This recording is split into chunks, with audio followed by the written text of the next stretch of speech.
विधानसभा के अंदर हुड्डा जी कह रहे हैं ईवीएम खराब थी और मैंने कहा हुड्डा जी ईवीएम तो इन्हें करिए खराब। वो आज तक आप लोगों की ताकत को समझ नहीं पाए, आप लोगों की एकता को समझ नहीं पाए। हुड्डा जी तो किसी और हवा में घूम रहा था। पहली बार मेरे लग गया कि डीएससी के अंदर कोई दम है। मैं नतमस्तक हूं भाइयों, मैं नतमस्तक हूं।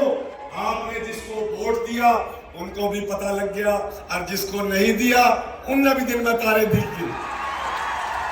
भूपेंद्र सिंह हुड्डा जैसा कमजोर आदमी विधानसभा में कहता है कि हमने आरक्षण दिया था। हुड्डा जी ने आरक्षण नहीं दिया, हुड्डा ने तो हमारा आरक्षण खोसने का काम किया। उसने एक्ट नहीं बनाया, विधानसभा में नहीं बनाया।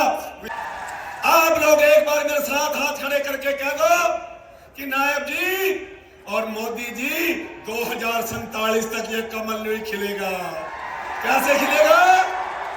कैसे खिलेगा? कैसे खिलेगा? 47 तक खिलेगा। 47 तक खिलेगा जी। हर किशन बेदी, हर किशन बेदी, जिंदाबाद, हर किशन बेदी। हमारे सामने के मंच पर विराजमान परम श्रद्धेय परम पूजनीय संतगण, इस मंच पर विराजमान हरियाणा ही नहीं हरियाणा के प्रत्येक नागरिक की आन बान और शान माननीय मुख्यमंत्री जी यहाँ पर उपस्थित हैं। मैं आप लोगों से एक निवेदन करना चाहता हूँ। आरक्षण में वर्गीकरण दे सकता है, किसी की गांठ में जान नहीं थी। धन्यवाद नायब सिंह जी, आपने वो शेरनी का दूध पिया और आपने कह दिया कि ये पहल मैं करूंगा। आज किस लिए आप आए हो यहाँ पे? किस लिए आए?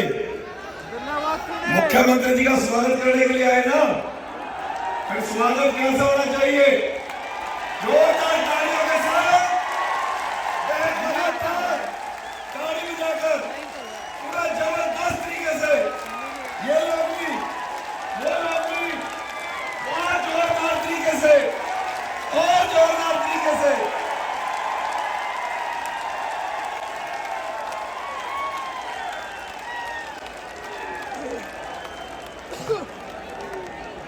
समारोह में हम सबको अपना आशीर्वाद देने के लिए हमारे बीच पहुंचे हमारे बहुत ही लोकप्रिय मुख्यमंत्री, गरीबों की आन बान शान श्रीमान नायब सैनी जी,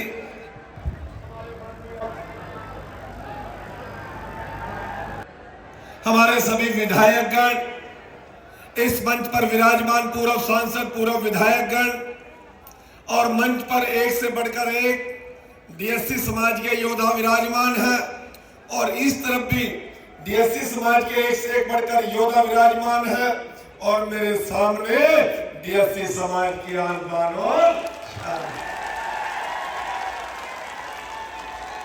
मित्रों, मुख्यमंत्री जी ने इसी गीत में कहा था कि आप तीसरी बार सरकार बनाने का काम करो, पहली कलम से और पहली कैबिनेट में आपका भाग्य लिखने का काम मैं करूंगा। अरे मित्रों, आपने 5 तारीख को अपना वादा पूरा किया और मुख्यमंत्री जी ने 18 तारीख को आपके बच्चों का भाग्य लिखने का काम कर दिया।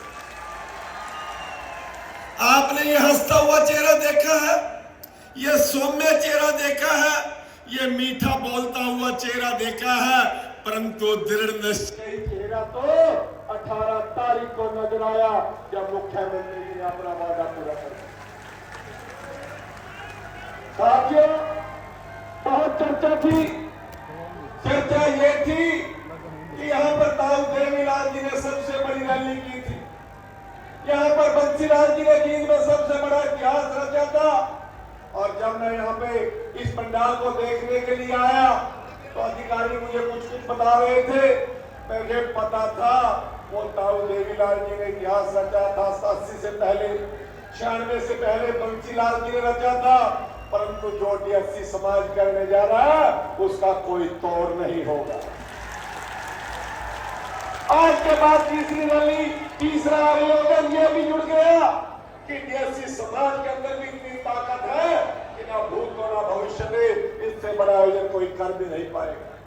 ये सिर्फ प्यार है माननीय नायब सिंह सैनी जी का, ये प्यार है अपने लोकप्रिय मुख्यमंत्री का, ये जो प्यार है आपके बच्चों का जो भाग्य लिखा गया है उस कलम का प्यार है। मित्रों, बहुत से महानुभाव यहाँ मंच पर विराजमान है। बहुत लोग वक्ता बोलना चाहते थे, परंतु मुख्यमंत्री जी का आदेश हम सबके लिए आदेश होता है। मुख्यमंत्री जी को तुरंत राजस्थान जाना था, कई सांसदगण रह गए बिना बोले, हमारे सभी कैबिनेट मंत्री रह गए बिना बोले, हमारे सामाजिक और राजनीतिक के साथ साथ हमारे धार्मिक संत समाज के लोग भी रह गए। मैं सभी से क्षमा याचना करता हूं। मैं भी अपनी बात को कम करना चाहता हूं। मैं तो केवल 2 बातों में मुख्यमंत्री जी आपके संज्ञान के बीच में एक बात लाना चाहता हूं। ये जो डीएससी समाज का भाग्य आपने 18 अक्टूबर 2024 को लिखा, ये छोटी मोटी लड़ाई नहीं है। ये जब ज्वाइंट पंजाब था तब से हमारी लड़ाई चल रही है। 1975 के अंदर पंजाब के लोगों को तो मंजिल मिल गई, परंतु हरियाणा के लोगों को मंजिल नहीं मिली। 1975 से लेकर लगातार हमारे संतगणों ने, हमारे सामाजिक संगठनों ने, हमारे राजनीतिक लोगों ने इस लड़ाई को लड़ने का काम किया। यदि इस मंच से बोलूं तो सैकड़ों हजारों लोगों के नाम लेने पड़ेंगे। मैं धन्यवाद करता हूं। वो सड़क में होंगे केएल सरबटा जी, वो राजकुमार सारसर जी, वो चंद्रपाल लोड जी, वो गोवर्धन दास चौहान जी, वो गुलजार कैथली जी, वो सुमेर चंद कोलिया जी, वो सागर चंद मंडल जी, वो बिशन दास टाक जी, बनारसी दास आयब जी, एमएल सारवान जी, संतोष सारवान जी, राजकुमार वाल्मीकि जी, पंताराम वाल्मीकि जी, अमर सिंह धानक जी, किस का मैं नाम लो इस मंच से। उस लड़ाई का अंजाम हमें 1994 में मिला। उस दिन भी भगवान वाल्मीकि जयंती करनाल में मनाई गई। भजन लाल जी ने हमारे भाग्य लिखने का काम किया, परंतु दुर्भाग्य हमारा तब शुरू हुआ जब हमारे लोगों ने बहकावे में आके भूपेंद्र हुड्डा की सरकार बना दी। एक आदमी ने पीआईएल डाउनी हाई कोर्ट के अंदर, पंजाब हरियाणा हाई कोर्ट ने जुलाई 2005 के अंदर हमारे खिलाफ निर्णय दे दिया। और निर्णय क्या दे दिया?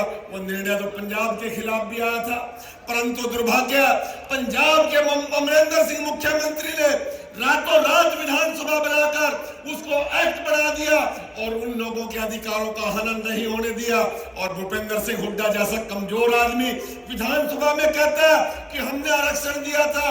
हुड्डा जी ने आरक्षण नहीं दिया, हुड्डा ने तो हमारा आरक्षण खोसने का काम किया। उसने एक्ट नहीं बनाया, विधानसभा में नहीं बनाया, विधानसभा बुलाई भी नहीं, हमारे लोगों को बहका दिया कि आप सुप्रीम कोर्ट में जाओ, मैं आपकी पैरवी करूंगा। अरे मित्रों, वो जो पंजाब हरियाणा हाई कोर्ट का निर्णय था वो केवल एम्प्लॉयमेंट के खिलाफ था और हुड्डा जी ने तो हमारा एजुकेशन के अंदर भी स्टे लागू कर दिया। ये बहुत लंबी लड़ाई जब शुरू हुई तो 2018 आते आते माननीय मनोहर लाल जी को मैंने ये बात समझाई, माननीय मुख्यमंत्री जी ये जो स्टे है ये तो केवल नौकरियों पे है, एजुकेशन में नहीं है। तब मनोहर लाल जी ने हमें एजुकेशन में आरक्षण देने का काम किया। अरे मित्रों, अगस्त में सुप्रीम कोर्ट का फैसला आ गया, हाई सीटिंग जज ने फैसला दे दिया। उन्होंने ये भी बात कह दी, जो मुख्यमंत्री जिस स्टेट का चाहे आरक्षण में वर्गीकरण दे सकता है, किसी की गात में जान नहीं थी।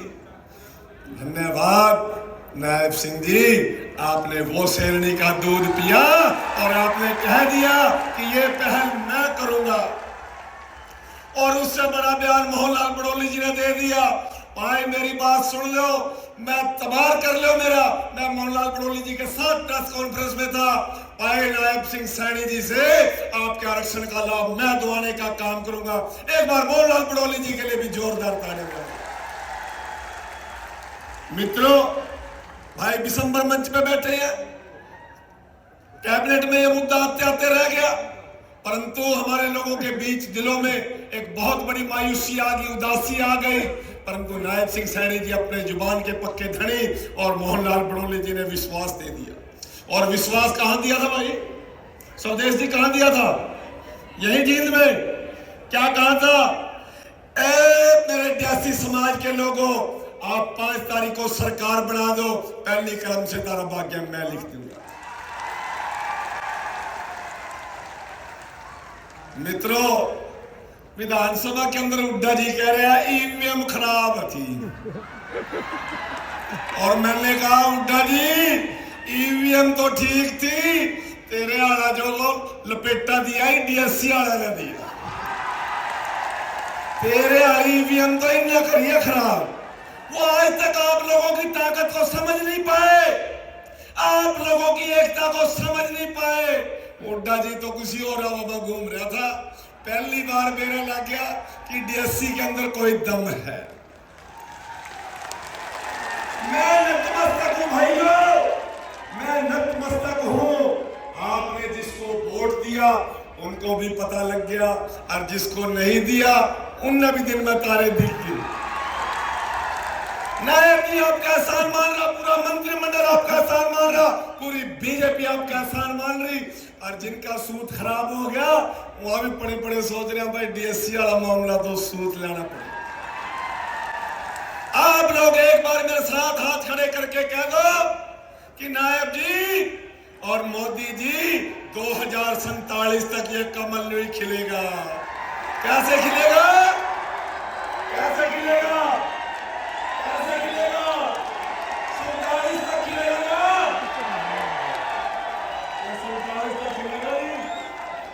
ये मेरी माताओं बहनों का आशीर्वाद है, जो सुबह 5 बजे उठकर नगर पालिका में जाके झाड़ू पोछा करके आती है, जो खेत में मजदूरी करके आती है। आपने उनकी आत्मा को ठंड पहुंचाने का काम किया, उनके बच्चों का भाग्य लिखने का काम किया। मित्रों, तारा बाद वाला पाओगे तो मेरे गला भाई सुन लो एक मिनट। बेदी जी ने मांग नहीं दी, सुनीता दुग्गल ने मांग पत्र नहीं पढ़ा, अमरजीत ने मांग पत्र नहीं पढ़ा। अब भाई तारी तो मांग 18 तारीख ना पूरी हो ली, अगली और पूरी करा देंगे, चिंता ना करो। बहुत बहुत धन्यवाद, बहुत बहुत धन्यवाद, बहुत बहुत धन्यवाद।